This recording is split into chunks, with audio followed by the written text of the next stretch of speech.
This is a full Android-based system with a massive 12.3-inch display, wireless car, Apple CarPlay, wireless Android Auto, HDMI input and output, built-in GPS, SIM card support, and a Qualcomm 8-core processor. Alright, so you can see this is the shipping box it came in. Very well packaged. We got some instructions on the automotive navigation system, an installation guide. Now, upon looking at this installation guide, it looks to be pretty generic to Toyota vehicles. This doesn't point out, or at least the images that they use, they're not Prius specific. You can see it comes with a trim bezel, and you can see that the way the unit is fastened onto this is by using, I guess they used 4 Phillips head screws. The rest of the unit itself, along with all the ports in the back, we have, I guess, a microphone, I guess from male to female USB cord, the entire harness here. We also have, this is a 4G antenna, I believe. And we have another antenna, and I don't know what this one is. It's definitely the same. They sent out 2. We have a GPS antenna here, and AR video in, and a total of 2 of these USB male and female. So I just wanted to let you know to make sure you order the right one. This has a factory backup camera and the steering wheel controls. JOYING did confirm that the unit fully supports factory steering wheel controls using the harness that they included, and that every time that you have to do a firmware update on the new unit, they're available through their website. The unit itself is going to have the ability to connect to Wi-Fi at your home or wherever it is that you're near of, and wireless CarPlay support automatic reconnection, which means that every time you get into the car, as long as you have your phone with you, the wireless CarPlay should be able to reconnect to your phone right away. But as of right now, I'm just going to start removing all these parts and start working to install a new unit. So we just go ahead and put this on the side. So it's got a TF card and a SIM card. And a SIM card is because this one you could actually you could get a SIM card from your wireless carrier that provides you with data, and then this thing, in order to connect to the internet, it won't need to use your cell phone. So if it has its own dedicated SIM card, that's how it gets wireless data. And the SD card will be going in here.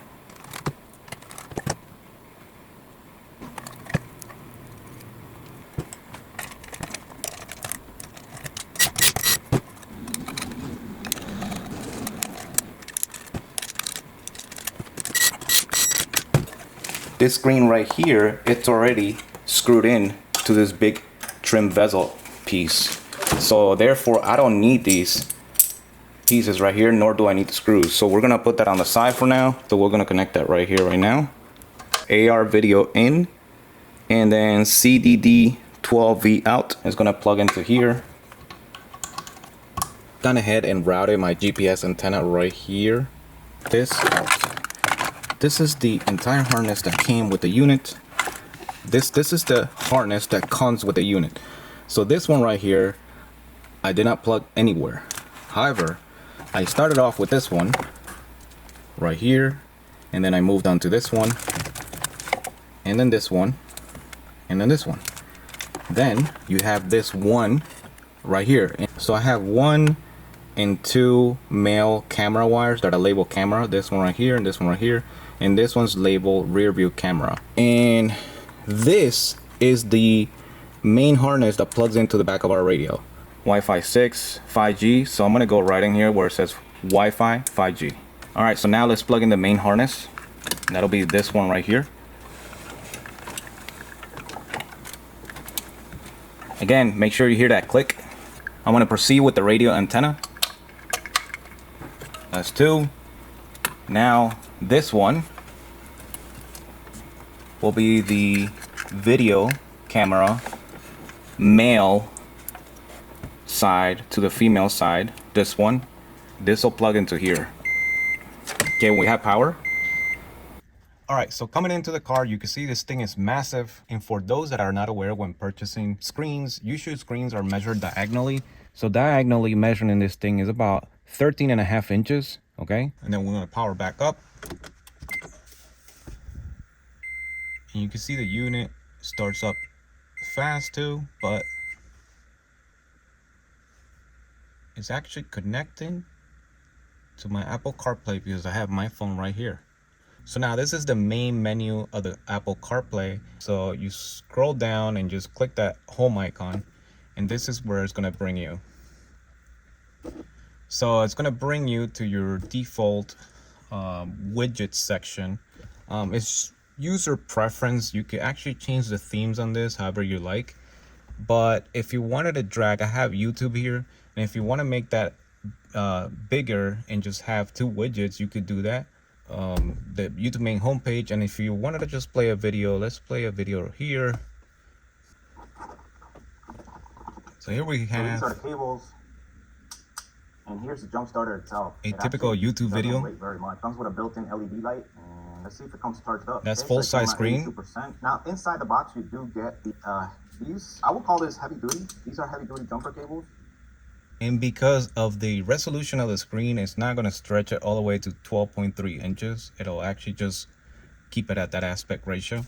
And this is this is happening in real time right now, where someone's calling me right now. So I could just decline here. I could decline on my steering wheel. You can go to that radio icon right here, and we have radio. You could change your stations. So your typical radio menu has FM, AM. This is a stereo mono switch. This thing right here is for you to edit the station name. And then PTY, it'll select the station type for auto search. Now, I also have a USB flash drive plugged in. And I'm not going to be using this, but this is just for test purposes so you can see that it actually works. And in order to play that, I'm going to go to this little folder right here, and that'll bring in my USB 3. It'll give you the apps that it'll play with. I'm not sure what I should choose here. Let's just go with music and just keep it as always. And then my volume is down.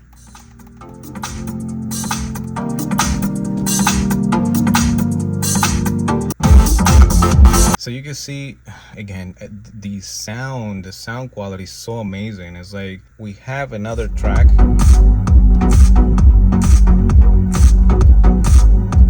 Now, one thing I don't like about this is the volume. And again, this is why I wish they had a knob here, but it doesn't. But if you want to bring the volume down, these are the quick icons in here. You can see that. Okay. But it's not very quick. The other way you could do is bring down this, go to the speaker, and then bring the volume up or down. I find that it's way easier to do the physical button right in my steering wheel right here.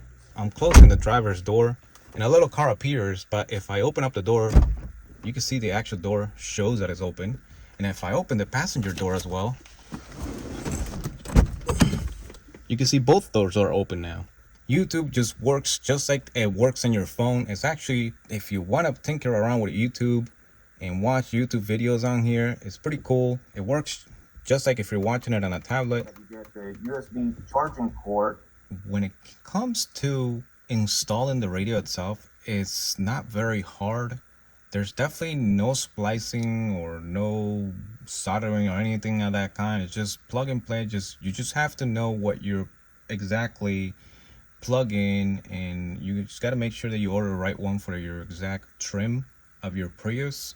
Again, the unit does not disappoint at all. Everything you do through it, you open an app and you could get back out of it if you want, and it just works flawlessly. I don't have any complaints about the actual performance of it. However, when it comes to the user interface and user experience, I think it could use a lot of improvement. And one of the things right here from the very homepage, when we're using these widgets, these things right here, in order to make this wider, smaller, like if I mess with it within 5 times, like 3 out of 5 times, I'll end up touching something that I'm not supposed to be touching. Might just be me that I need to get used to it, but that's the thing. This thing right here is pretty cool because it actually shows the car moving. Even though it's not a Prius, the speedometer is very accurate. It's actually off by 1 mile per hour, but that's it. As far as that is almost to the dot accurate. I could see myself driving 3 to 4 hours without actually being bored, because this thing,